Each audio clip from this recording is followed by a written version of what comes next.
Atos capítulo 25. Paulo comparece perante Festo e apela para César. Entrando, pois, Festo na província, subiu dali a 3 dias de Cesareia a Jerusalém. E o sumo sacerdote e os principais dos judeus compareceram perante ele contra Paulo e lhe rogaram, pedindo como favor contra ele que o fizesse vir a Jerusalém, armando ciladas para o matarem no caminho. Mas Festo respondeu que Paulo estava guardado em Cesareia e que ele brevemente partiria para lá. Os que, pois, disse, dentre vós tem poder, desçam comigo, e se neste varão houver algum crime, acusem-no. E não se demorando entre eles mais de 10 dias, desceu a Cesareia, e no dia seguinte, assentando-se no tribunal, mandou que trouxessem Paulo. Chegando ele, o rodearam os judeus, que haviam descido de Jerusalém, trazendo contra Paulo muitas e graves acusações que não podiam provar. Mas ele, em sua defesa, disse, eu não pequei em coisa alguma contra a lei dos judeus, nem contra o templo, nem contra César. Todavia, Festo, querendo comprazer aos judeus, respondendo a Paulo, disse, queres tu subir a Jerusalém e ser lá perante mim julgado acerca destas coisas? Mas Paulo disse, estou perante o tribunal de César, onde convém que seja julgado.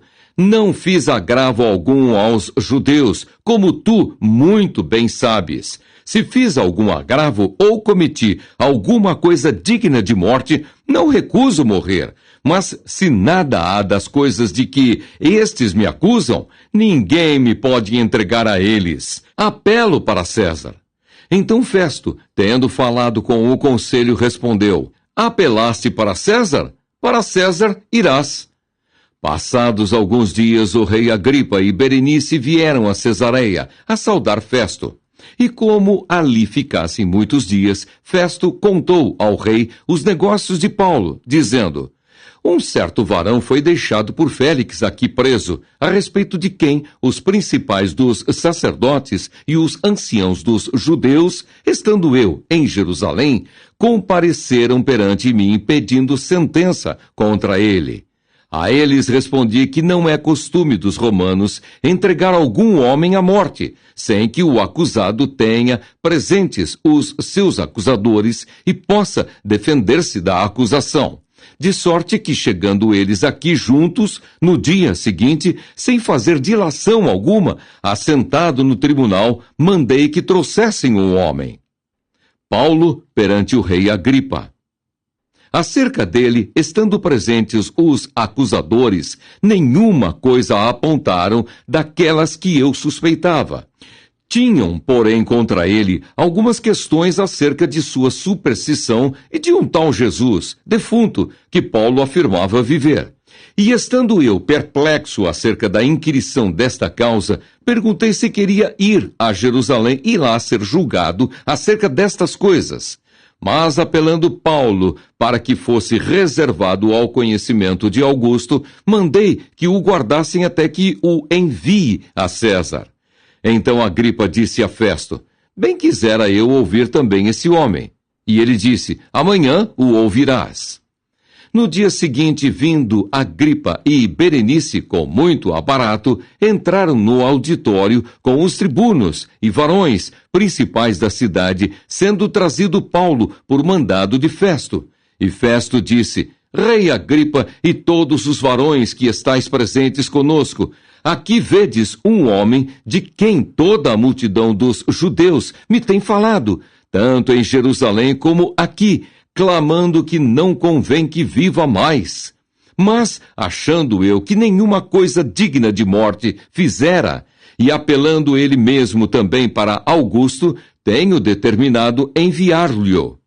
Dele, porém, não tenho coisa alguma certa que escreva ao meu senhor, e por isso, perante vós o trouxe, principalmente perante ti, ó rei Agripa, para que depois de interrogado tenha alguma coisa que escrever.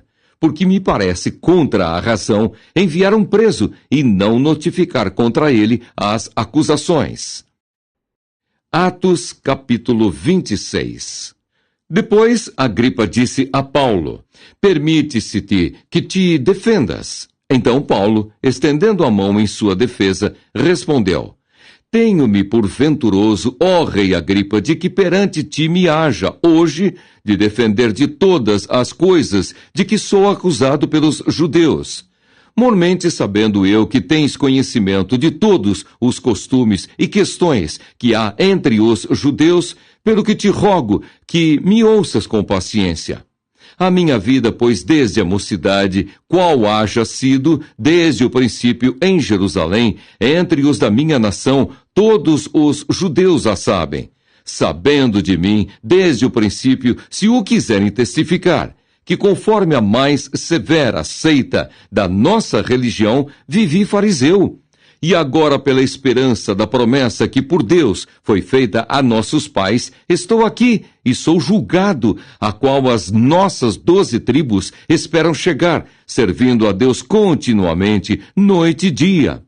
Por esta esperança, ó rei Agripa, eu sou acusado pelos judeus. Pois que?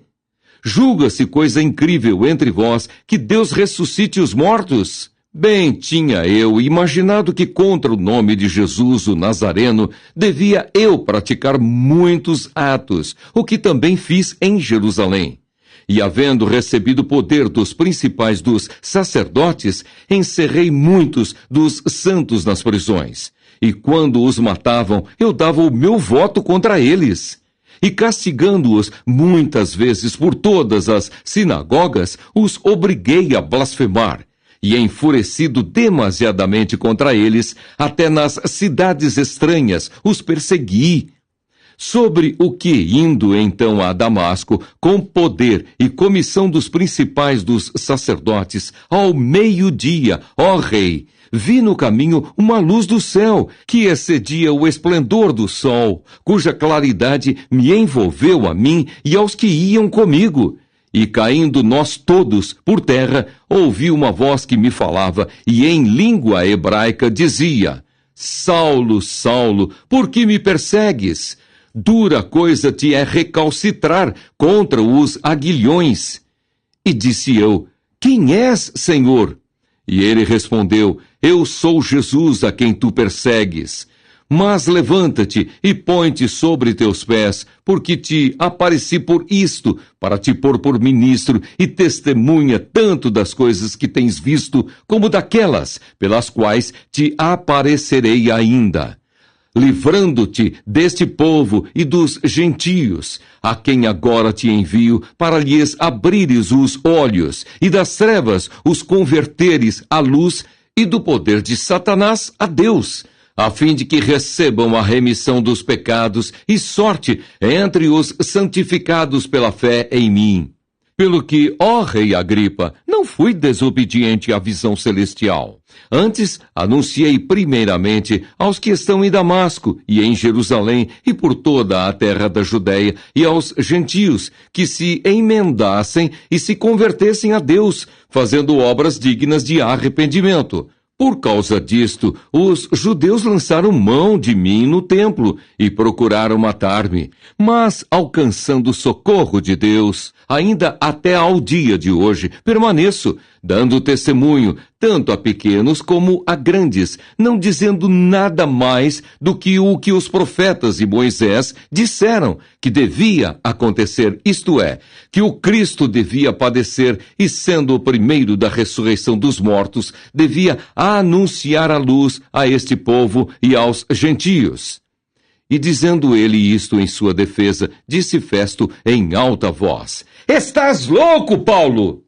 As muitas letras te fazem delirar. Mas ele disse: Não deliro, ó potentíssimo Festo, antes digo palavras de verdade e de um são juízo. Porque o rei, diante de quem falo com ousadia, sabe estas coisas, pois não creio que nada disto lhe é oculto, porque isto não se fez em qualquer canto. Crês tu nos profetas, ó rei Agripa? Bem sei que crês. E disse Agripa a Paulo: Por pouco me queres persuadir a que me faça cristão.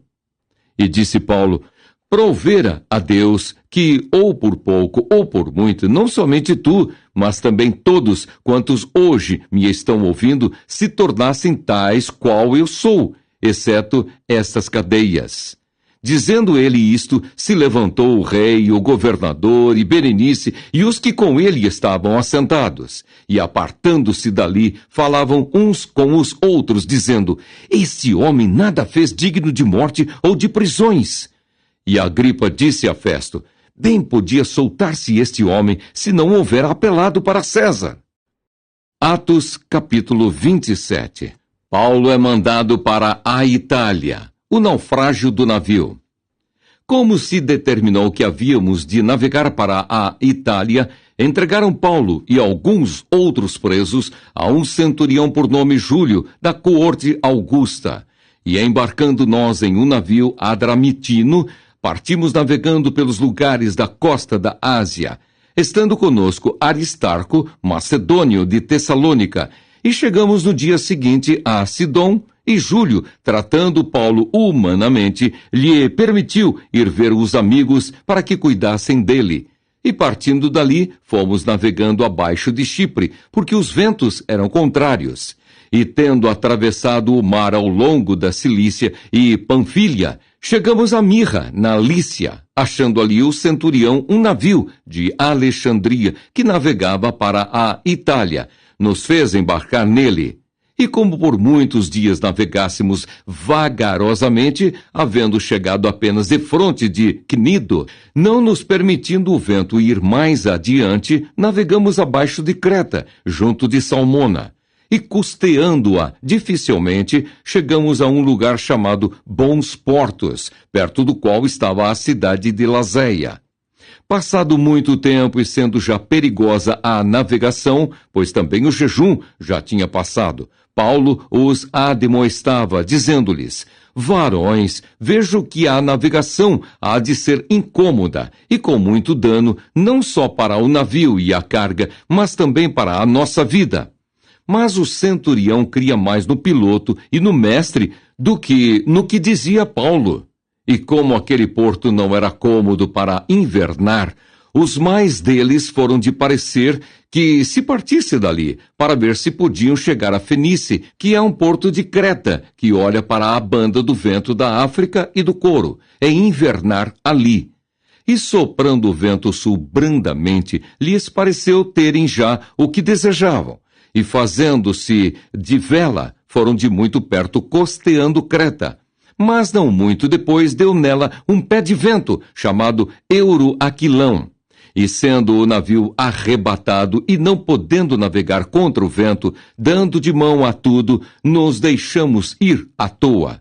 E correndo abaixo de uma pequena ilha chamada Cauda, apenas pudemos ganhar o batel. E levado este para cima, usaram de todos os meios, cingindo o navio.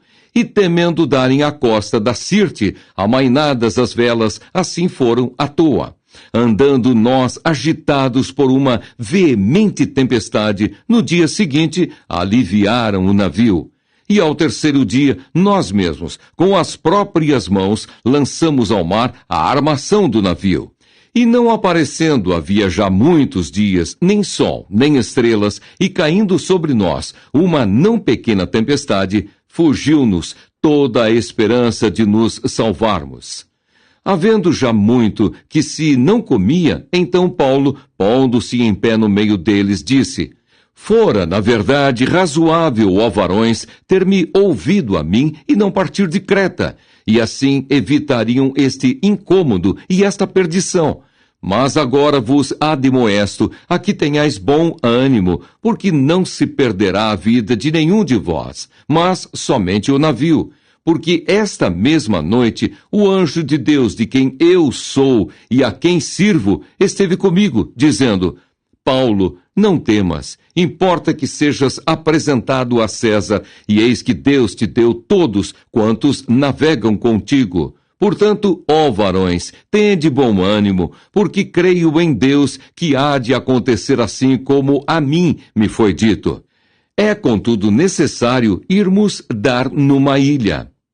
Quando chegou a 14ª noite, sendo impelidos de uma e outra banda no mar Adriático, lá pela meia-noite, suspeitaram os marinheiros que estavam próximos de alguma terra, e lançando o prumo, acharam 20 braças. Passando um pouco mais adiante, tornando a lançar o prumo, acharam 15 braças. E temendo ir dar em alguns rochedos, lançaram da popa 4 âncoras, desejando que viesse o dia. Procurando, porém, os marinheiros fugir do navio, e tendo já deitado o batel ao mar, como que querendo lançar as âncoras pela proa, disse Paulo ao centurião e aos soldados: se estes não ficarem no navio, não podereis salvar-vos. Então os soldados cortaram os cabos do batel e os deixaram cair.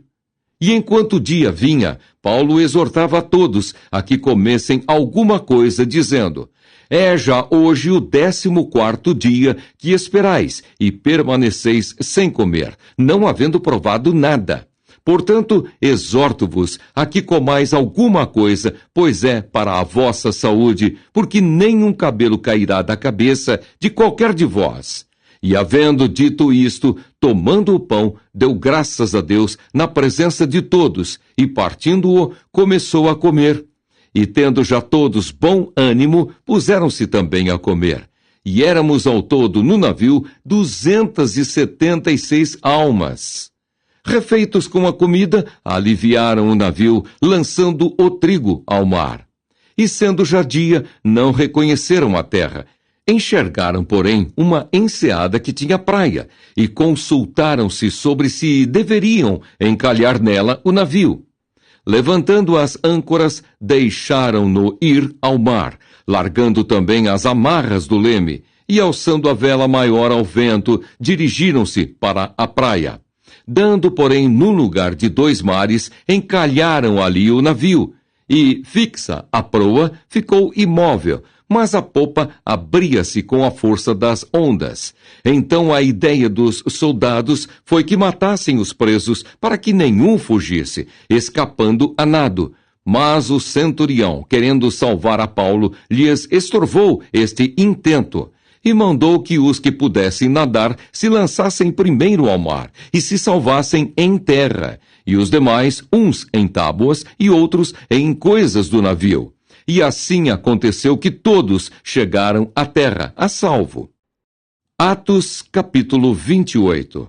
Paulo em Malta. Havendo escapado, então souberam que a ilha se chamava Malta, e os bárbaros usaram conosco de não pouca humanidade, porque acendendo uma grande fogueira, nos recolheram a todos, por causa da chuva que caía e por causa do frio.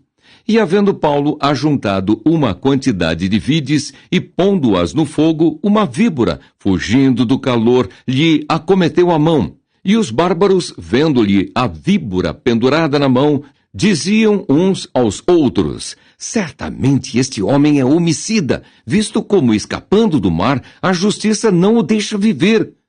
Mas, sacudindo ele a víbora no fogo, não padeceu nenhum mal. E eles esperavam que viesse a inchar ou a cair morto de repente. Mas, tendo esperado já muito e vendo que nenhum incômodo lhe sobrevinha, mudando de parecer, diziam que era um deus. E ali próximo daquele mesmo lugar havia umas herdades que pertenciam ao principal da ilha, por nome Públio, o qual nos recebeu e hospedou benignamente por 3 dias. Aconteceu estar de cama, enfermo de febres e disenteria, o pai de Públio, que Paulo foi ver, e havendo orado, pôs as mãos sobre ele e o curou. Feito, pois, isto, vieram também ter com ele os demais, que na ilha tinham enfermidades, e sararam, os quais nos distinguiram também com muitas honras, e havendo de navegar, nos proveram das coisas necessárias. Paulo chega a Roma e fica prisioneiro em sua própria casa durante 2 anos. 3 meses depois partimos num navio de Alexandria que invernara na ilha, o qual tinha por insígnia Castor e Pólux. E chegando a Siracusa, ficamos ali 3 dias, donde, indo costeando, viemos a Régio. e soprando um dia depois, um vento do sul, chegamos no segundo dia a Puteoli, onde, achando alguns irmãos, nos rogaram que por 7 dias ficássemos com eles. E depois nos dirigimos a Roma. E de lá, ouvindo os irmãos novas de nós, nos saíram ao encontro à praça de Ápio e às 3 vendas. E Paulo, vendo-os, deu graças a Deus e tomou ânimo. E logo que chegamos a Roma, o centurião entregou os presos ao general dos exércitos. Mas a Paulo se lhe permitiu morar por sua conta, com o soldado que o guardava. E aconteceu que 3 dias depois, Paulo convocou os principais dos judeus, e juntos eles lhes disse: Varões irmãos, não havendo eu feito nada contra o povo ou contra os ritos paternos, vim, contudo, preso desde Jerusalém, entregue nas mãos dos romanos, os quais, havendo-me examinado, queriam soltar-me, por não haver em mim crime algum de morte. Mas, opondo-se os judeus, foi-me forçoso apelar para César, não tendo, contudo, de que acusar a minha nação. Por esta causa vos chamei, para vos ver e falar, porque pela esperança de Israel estou com esta cadeia. Então eles lhe disseram: Nós não recebemos acerca de ti cartas algumas da Judéia. Nem veio aqui algum dos irmãos que nos anunciasse ou dissesse de ti mal algum. No entanto, bem quiséramos ouvir de ti o que sentes, porque, quanto a esta seita, notório nos é que em toda parte se fala contra ela. E havendo-lhe eles assinalado um dia, muitos foram ter com ele a pousada, aos quais declarava com bom testemunho o reino de Deus, e procurava persuadi-los à fé de Jesus, tanto pela lei de Moisés como pelos profetas, desde pela manhã até a tarde. E alguns criam no que se dizia, mas outros não criam. E como ficaram entre si discórdias, se despediram, dizendo Paulo esta palavra: Bem falou o Espírito Santo a nossos pais pelo profeta Isaías, dizendo: Vai a este povo e dize: De ouvido ouvireis, e de maneira nenhuma entendereis. E vendo, vereis, e de maneira nenhuma percebereis. Porquanto o coração deste povo está endurecido, e com os ouvidos ouviram pesadamente e fecharam os olhos, para que nunca com os olhos vejam, nem com os ouvidos ouçam, nem do coração entendam, e se convertam, e eu os cure. Seja-vos, pois, notório que esta salvação de Deus é enviada aos gentios, e eles a ouvirão. E havendo ele dito isto, partiram os judeus, tendo entre si grande contenda. E Paulo ficou 2 anos inteiros na sua própria habitação que alugara, e recebia todos quantos vinham vê-lo, pregando o reino de Deus e ensinando com toda a liberdade as coisas pertencentes ao Senhor Jesus Cristo, sem impedimento algum. Romanos capítulo 1. Prefácio e saudação.